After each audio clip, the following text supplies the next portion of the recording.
I'm here joined by Tony Payan, Director of the Center for the United States and Mexico. Hi, Enrique. Thank you for the invitation to be here. Also with us is Rodrigo Montes de Oca, Research Scholar at the Center. Hi, Enrique. Thank you very much for having me. And finally, with Ivan Rodriguez, Postdoctoral Research Fellow in International Trade. Thank you, Enrique, for having me.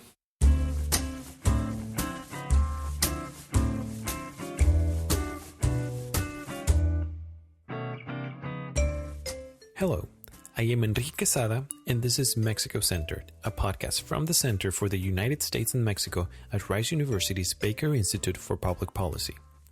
Today, we are closing the year with an analysis of López Obrador's first year as President of Mexico. We'll look at the challenges he faced, the successes of the new administration during this past year, and the reasons for concern and or hope for 2020. As you heard at the beginning of this episode, I am joined today by the Director of the Center for the United States and Mexico, Tony Payan, Research Scholar Rodrigo Montes de Oca, and Postdoctoral Research Fellow in International Trade, Ivan Rodriguez.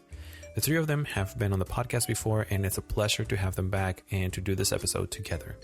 There's plenty to talk about, so without further ado, here's our conversation. So it's been a little over a year since López Obrador took office on December 1st of 2018. So I thought that it would be a good time to close out the year with a special episode where we review and analyze what happened in López Obrador's first year in office. There's been, of course, some major issues that I would like to address, like security, corruption, Mexico's Supreme Court, international trade, aka the USMCA, and how that has moved. But I thought we could start by addressing López Obrador as a political figure in his role as president. He has been active and visible every weekday. He holds a press conference in the mornings. He is enjoying high approval ratings throughout his first year in office. It hasn't been a year without difficulties, and yet he has been able to maintain his popular support. So why is this? Well, I think he's an astute political figure. I mean, he obviously knows how to connect not so much with the upper classes and the middle classes, but with the lower classes. And every weekend he travels around the country visiting different communities and different towns and different people, indigenous communities and so on. So he maintains that kind of contact with the very Mexicans who voted for him. There is a gap, however, between his approval ratings as president and the approval of his performance in various issues, as you mentioned. His approval ratings when it comes to the economy and economic growth is well below his approval as a president. And his approval, the approval of his public policy on public safety and security is also well below his approval ratings. And that means that Mexicans are still giving him the benefit of the doubt. They're still saying, okay, it's the first year, you're learning, you're catching up. We'll see how that goes. 2020 is going to be a challenging year, though, because he's going to lose two important items. One is the ability to blame other people for what's going on in the country.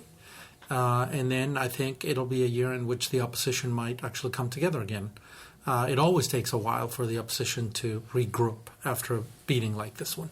And so politically it's going to be an interesting year to watch.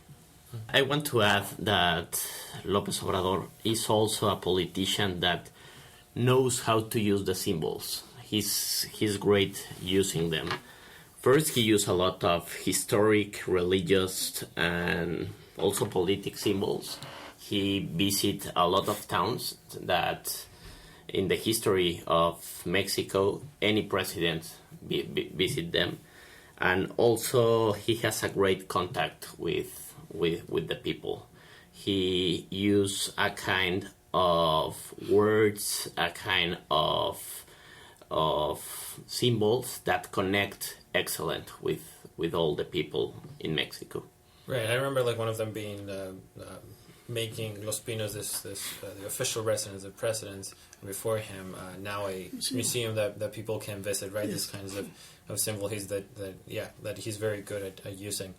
I wanted to ask about checks on power. There's been some talk about changes in electoral institutions, whether he's weakening them, how he's doing so, cuts on research, cuts on Coneval, that they do research in poverty in Mexico. So what is this about, and what have we seen so far? In the case of institutions, we know that he is trying to get all the power. He is trying to centralize the power for him to take decisions without any other authority to try to get that power. In the case of Coneval, for example, they used to measure poverty, and we know that they did a very good job. And now he's trying to not to give funds to the Coneval, because he trying to get other programs that will allow him to get more voters for next, for example, for his party, Morena. So I want also to point out that this will allow him to get more power, as I said before. Yeah, I just want to add, when it comes to institutions, Mr. Lopez Obrador is not an institutions man. To be sure, I think he is more inclined to what we would call hyper-presidentialism, but without the accoutrements, without the scaffolding of the old pre-regime. In the old pre-regime, you had the party, you had the governors, you had certain institutions, certain individuals, camarillas that kind of shared power among themselves and distributed different, slices of power and so on.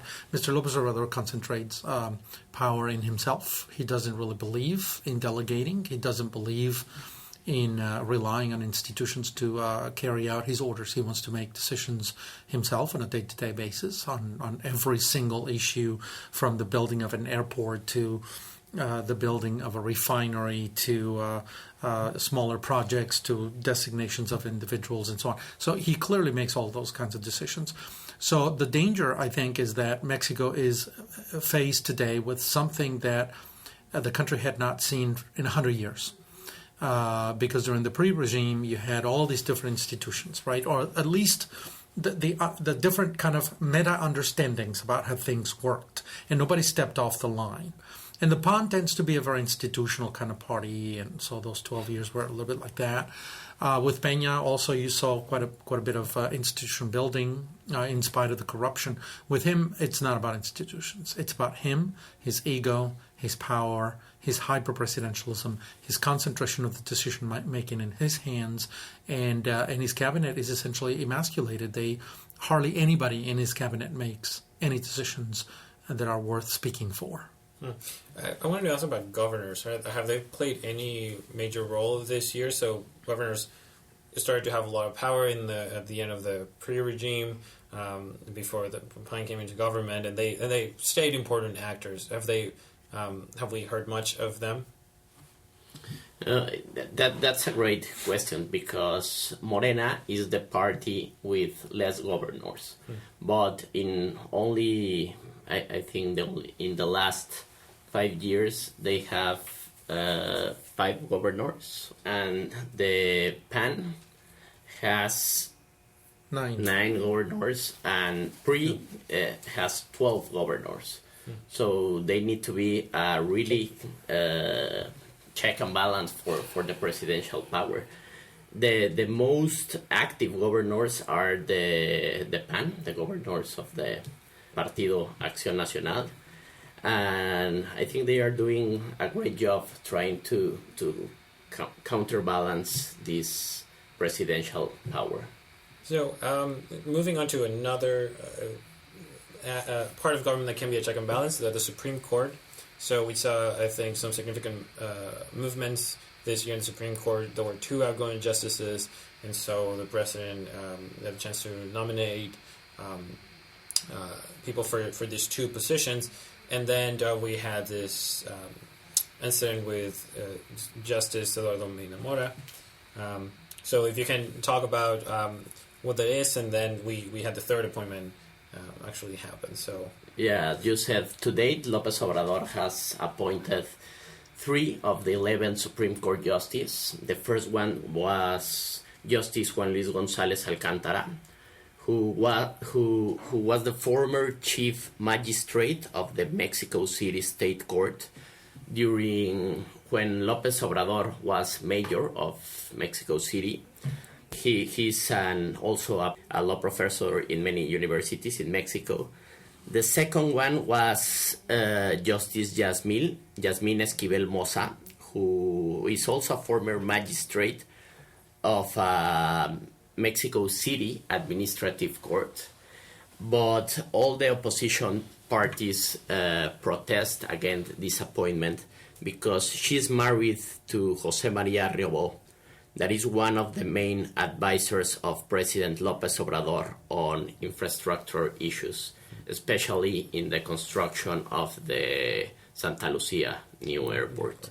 And the third one, as you mentioned, was the appointment of Justice Margarita Ríos Farjat, who was the former head of the SAT, that is the Mexican institution equivalent to the IRS.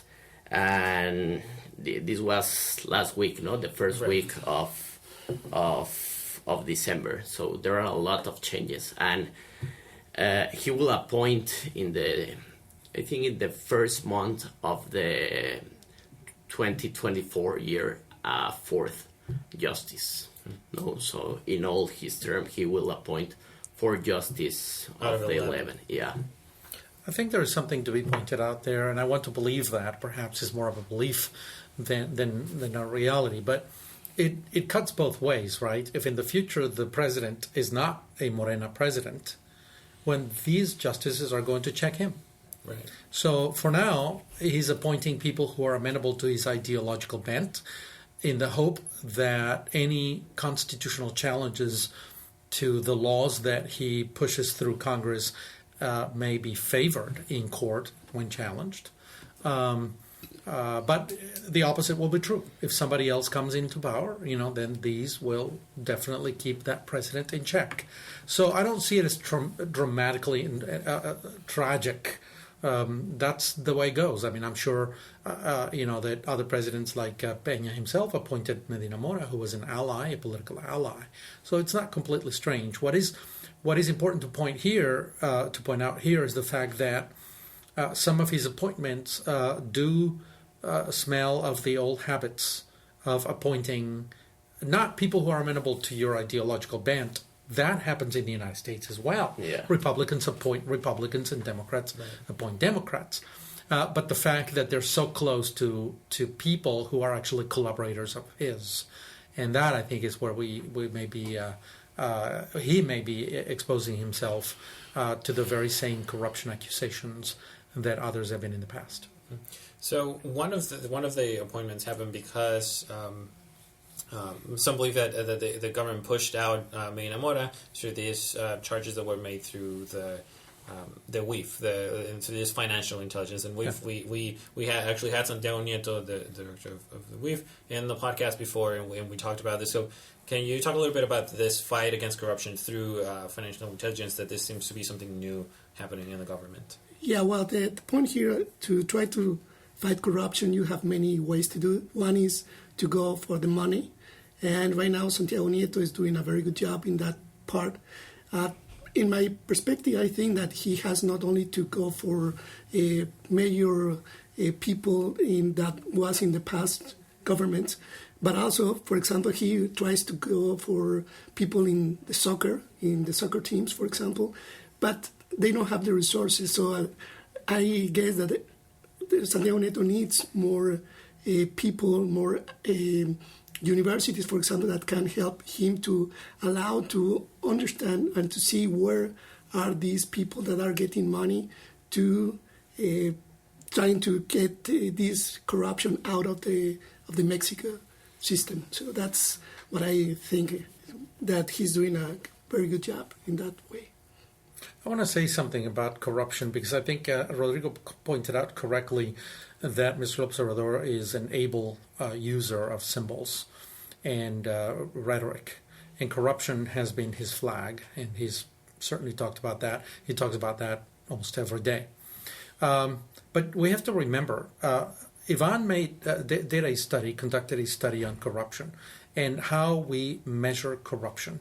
And every single one of the methodologies by which we measure corruption is based on perception. Yes. So if Mexicans are used to thinking about themselves as corrupt, when a questionnaire comes to them asking them how corrupt the country is, they're going to say, we are very corrupt. So most measures of corruption do not actually measure corruption itself in acts, in costs, in money, in embezzlements, and so on. They measure perceptions. And when you're already used to saying that you're corrupt, you're going to automatically say that there's corrupt. And in the social sciences, that is called a tautology. You're corrupt because you say you're corrupt, and you say you're corrupt because you're corrupt. So clearly there is a problem with this kind of symbol. I'm not sure that Mexico is one of the most corrupt countries in the world. There is corruption, yes. It has to be fought, yes. He's used it ably rhetorically, but I'm not sure that Mexico is that corrupt. So I think it's something that we need to have a discussion on in the future. Yeah, indeed. This year, for example, Mitofsky has a survey where you can see that the perception for Mexicans that corruption decreases. They say that, yes, corruption decreases. But we don't see that in major, for example, in the government, or we don't see that happening. So it's, as Tony said, it's perception. So it's really hard to measure corruption given this only factor. Right, and we'll have to see also what the other major indexes of corruption, like Transparency International, for instance, would also how they would rate this year. Right, they use also perceptions of elites or of experts on it. Right. So I wanted to talk a little bit about USMCA. So for the most part of the year, we didn't really hear much about USMCA except how it didn't seem to be going anywhere. I talked with David Gantz, who said if this didn't pass by Thanksgiving, it was going to be very difficult to do, given the election year that's coming up here in the United States. But we just had some recent developments, and by the time you hear this, it'll have been a week since we said that, so we don't know how this is going to move. But what have been some of the recent developments that we've seen? Well, right now it seems that the USMCA is going to be ratified by the U.S. Donald Trump needs a victory because he knows that he's going to be, he's going to face an impeachment inquiry. So he needs to have a victory. And also, in the case of Mexico, President López Obrador knows that next year is going to be a really hard year for the economy. So also he needs to have something that will allow him that investment will not go from Mexico. So that's why I guess both countries put pressure on this agreement. And it seems that finally it's going to be ratified by not only Mexico and the U.S., but also Canada. Canada is waiting for the U.S., but it seems that maybe before December 20, December 18, here in the U.S., they are going to finally ratify this USMCA. And the point here is that, well, for Mexico, we don't even have the final version of this new USMCA, but it seems that, for example, for Mexico, the authority of the U.S. can go and check and monitor if the changes in the labor market in Mexico are going to be indeed or not. So I don't know. There are many issues as an agreement that could have benefits and costs. At the end, I think that it's a great deal that we have this USMCA. I think it's a better agreement than NAFTA, no doubt. I mean, I think it's whatever President Trump didn't put his finger on, the agreement is better. It's enhanced, it's modernized, and I think it's a good deal. Whatever Mr. Trump fixated on, the salaries or wages in Mexico and the automotive industry and things like that, the agreement is actually worse. It doesn't expand trade, it restricts trade, and it's designed to do that. And the things that Ivan is pointing out, for example, environmental issues, labor issues, and so on, the agreement is more restrictive because it's designed to curtail Mexican competitiveness vis-a-vis the United States. In that sense, I mean, I think it's a plus for Trump. I am not, however, convinced that this will be done before the end of the year. Mitch McConnell, the Republican leader of the Senate, has already stated that he will not take up the USMCA until the impeachment process is done. President Trump will likely be impeached before Christmas, and then the Senate will have to take up the trial to remove him or not, and that means January. And so I think we're looking at early 2020 at the earliest before the agreement is taken up in the Senate. Also today, some Mexican senators said that they are going to wait until they know the final version of this agreement until they vote. But we have to take in account that Morena has a great majority also in the Senate. So that's going to help. Do they only need 50% plus one, or do they need 2/3? Is it a qualified majority? They need 2/3 to ratify. And they don't have 2/3 in the Senate. No, but they hide the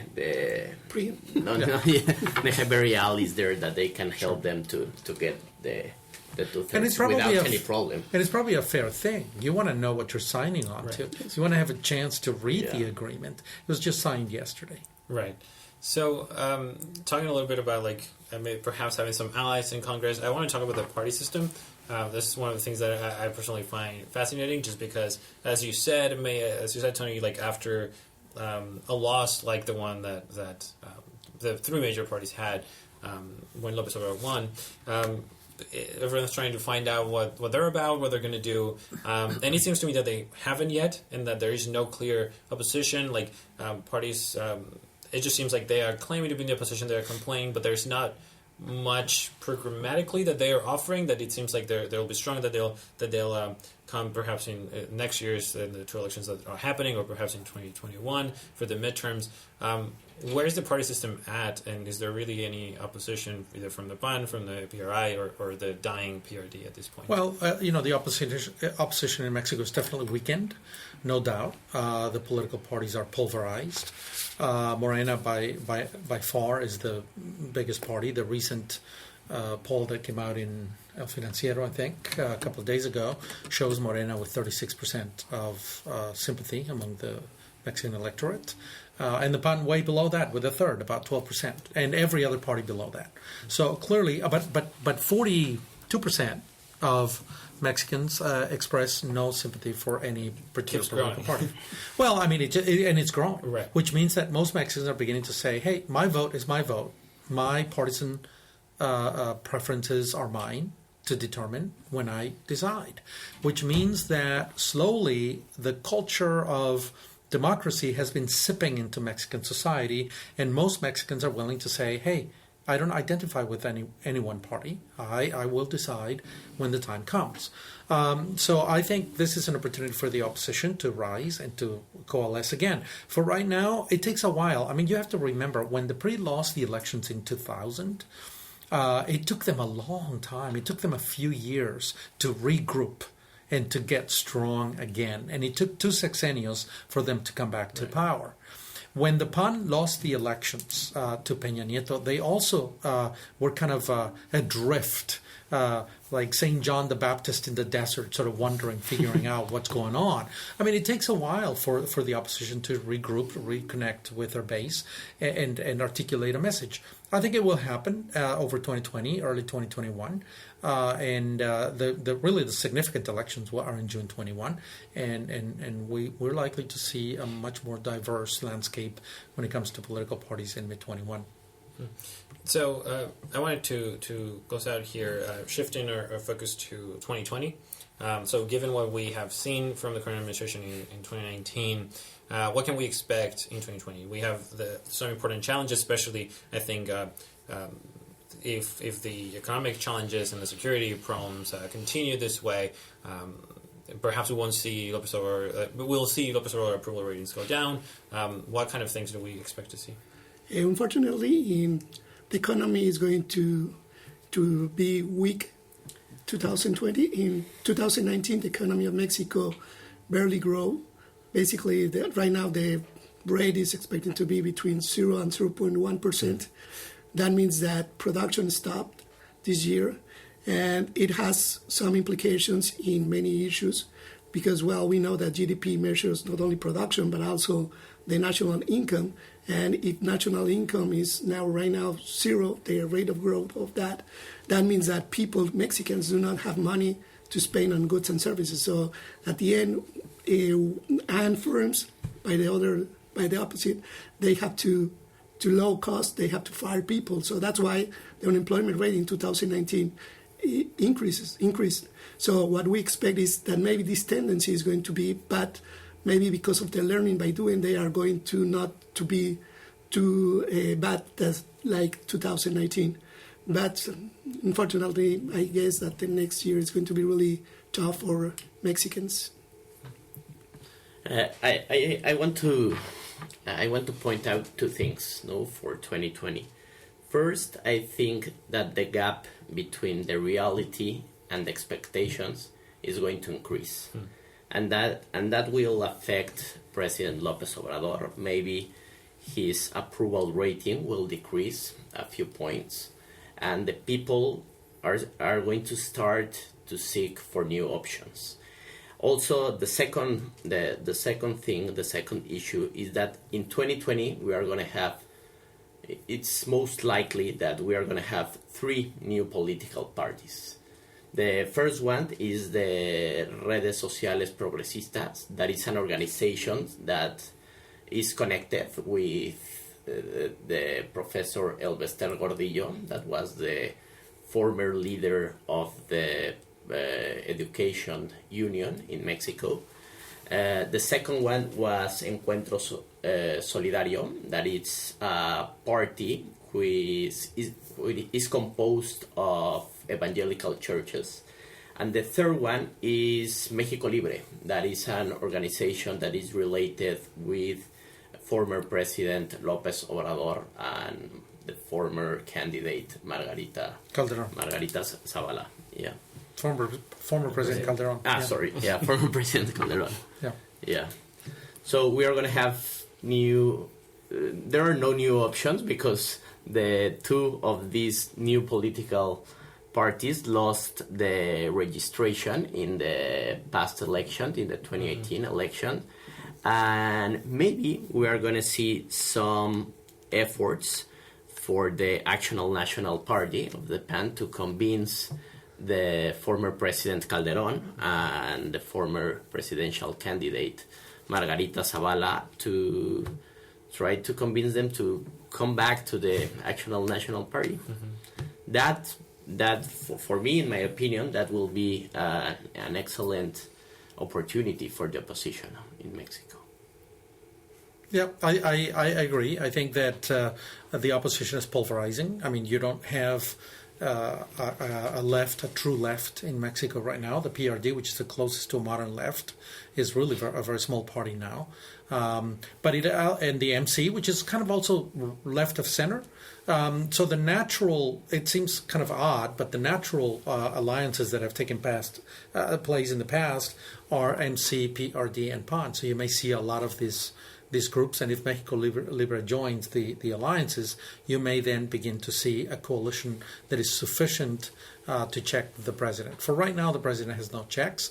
What is interesting here, though, if you look at the binational relationship, we have a good friend in Mexico City who was just telling us this week, Rodrigo and I visited Mexico City this week, that the true check on Mr. Lopez Obrador is Mr. Trump.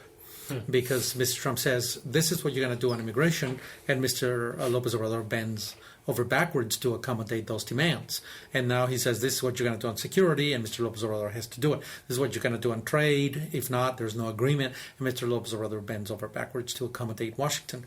So clearly has turned out to be quite a ride this year in looking at somebody who billed himself as a nationalist, as somebody who's going to defend American interests, to so quickly cave in under pressure by Washington, D.C. Also, in 2020, you will not have any important elections. There are only 2 states elections. However, a lot of candidates and a lot of political parties are going to start making moves and prepare all the different scenarios for the 2021, when you are going to have a complete renovation of the house, and you will have 15 governors elections. So 2021 is going to be a very important year. Yeah, and as we can check on Lopez Obrador and what people are thinking then of his promises versus the reality, as you had pointed out. I mean, and if there is any correction, it'll be 2021, right? Right. I mean, Cedillo lost the midterm elections. Fox lost the midterm elections. Calderon lost the midterm elections. Peña lost the midterm elections. So if the pattern holds, Lopez Obrador will lose seats in Congress, and I think we'll see a more balanced political landscape in 2021. And also the expectations, the reality, his own rhetoric will have worn out. So things will catch up to him. This is nothing is eternal. And I think 2021 will be quite an interesting year. But the very first signs of how 2021 will turn will be seen in 2020. Well, Tony Payan, Rodrigo Montes de Oca, and Ivan Rodriguez, thank you so much for joining me. That was Tony Payan, Rodrigo Montes de Oca, and Ivan Rodriguez. Thanks to the three of them for joining me today. Before we go, here's a note from the Center's director, Tony Payan. On January 9th at the Baker Institute, we will have the Mexico Country Outlook. So if any one of your listeners wants to know what's going to happen in 2020, contact us. Let us know. Here we are at the Baker Institute, Center for the United States and Mexico. That is it for this episode. Thank you for listening to Mexico Centered. Thanks to Lisa Huacata, our program manager, and to Tony Payan, the director of the Center for the United States and Mexico at Rice University's Baker Institute for Public Policy. You can visit our website at bakerinstitute.org/Mexico, where you can find our latest publications. Views and opinions expressed in this podcast are those of the guests and the host, and do not necessarily reflect those of the Center.